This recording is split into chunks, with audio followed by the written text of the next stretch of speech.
Hello everyone and welcome to my channel. My name is Peter Alachi. I'm going to show you today how to get rid of rust migration that is eating into the paper here. And you can see there is some black rust migration and there is some red rust migration. I've had success at removing the black rust migration quite well with a water-soluble rust remover called Evaporust. And I developed a method that I shared with a group on Facebook roughly a month ago. And I think since then, many people have tried it. I tried it myself on Silver Age, Golden Age, and Bronze Age.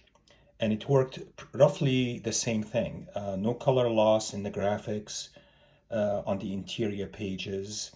And there was total removal of the black rust in the fibers of the wood pulp that these comics are made of.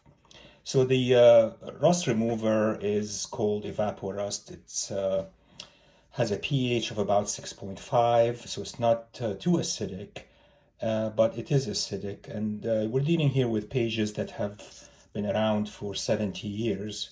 This is All American Comics number 64. This is one of the wraps I'm working on. I worked on other wraps last couple of days. And today's episode, what I'm going to show you basically is how I treat this page with Evaporust and how I get rid of these black crusty areas, essentially. The red stuff here, they may not come out, and I may have actually to excise them entirely and refill these areas with pulp that matches the same color as the pulp color after I'm done with the conservation. After I'm done with the water bath, with the calcium hydroxide water bath. So this is in pretty bad shape, actually. I bought it off eBay. I paid a bit more than I wanted, but I really wanted it because I wanted to work on it. The cover is horrible. I mean, I should show you the cover one of these days. But I need to work on the cover. I need to clean the interior, get rid of the rust, get rid of some stains that you see here. And then there is some color had washed off into the pages because of, you can see the tide marks of the cyan colors here and some of the brown. And it's not in good condition. The colors though are still pretty vivid in my opinion.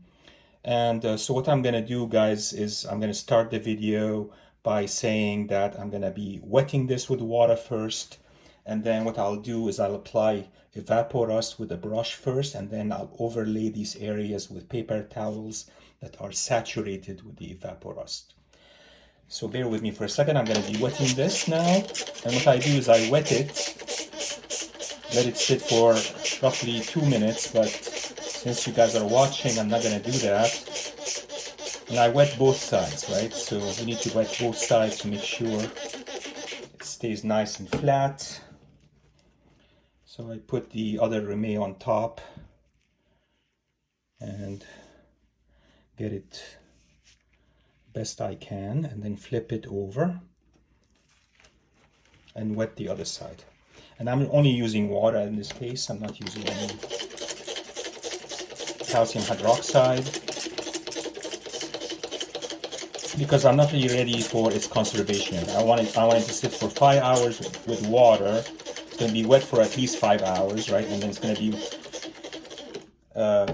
be conserved. So what I'm going to do here now is, it is wet. I'm going to try to flatten it best I can. I have a mat underneath, and usually what I do is I use a ruler or something like that to flatten it. But so what I do is I lift it from this side here like this, and get the, hold on for a second, let me see, still the smell of the comic is so acidic, you can smell the page. So you can flatten it this way. And sometimes I use a sponge actually to flatten it, but the sponge needs to be clean, and this sponge is actually clean. I use sponges for my leaf casting usually. I put them around the leaf casted area, and they absorb a lot of water, and they really work pretty well. So I don't really use a suction table, and there is no need for a small operation to use a suction table, right? And what I do is I try to match the colors when I do leaf casting. I match the color as best I can and go for it, and it really works. And I learned a lot from Jerry the Jitterbug channel. You really, guys, you should check his channel out. He is the best. He is so good. And Jerry is my friend, and I've been following him for years and learned tons from him. And recently, this year, I've been following also Dr. Paul on YouTube. He has a great channel. I'll put a link down to their channels, and you guys can follow both of them. They're great. They're both excellent. So what you see there is some whitish area around where the rust is. And this will go away actually after I do the conservation. So what I'm going to do first, guys, is go ahead and brush the Evapo-Rust on the rust stain itself, like that. And then I use paper towels. You can use blotting paper if you want. Blotting paper is okay.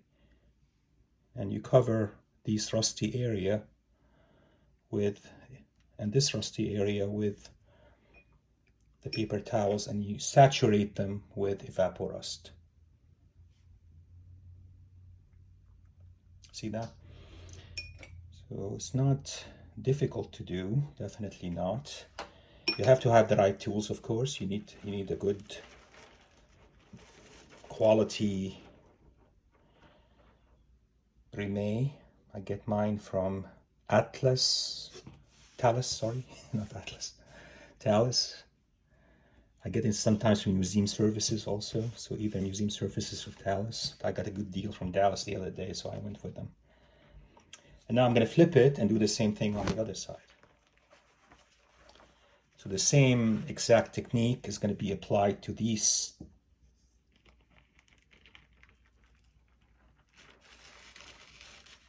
two sides, these two rusty regions. And again, you cut up, I do them about 2 inches long. And I place them directly on top of the staple holes. And it's not difficult, right? So you put that on top, brush it with Evapo-Rust. That's such a genius product. Nobody thought you could use it in conservation, and I didn't. I tried different brands. They all sucked. This was the only one that really worked for me.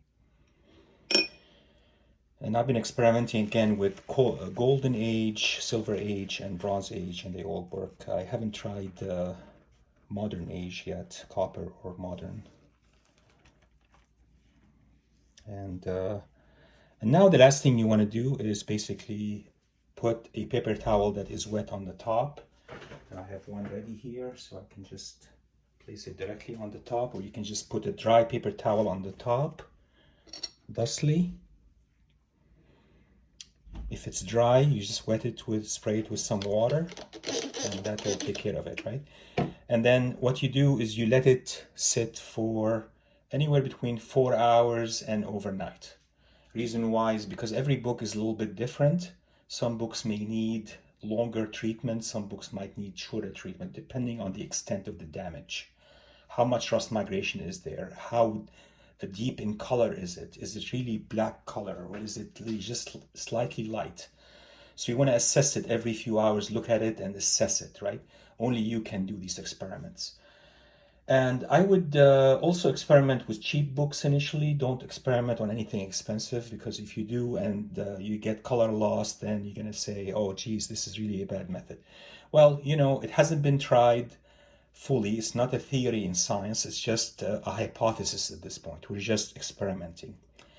So what I do after 5 hours, I take this out, I conserve it as usual, calcium hydroxide, and dry it and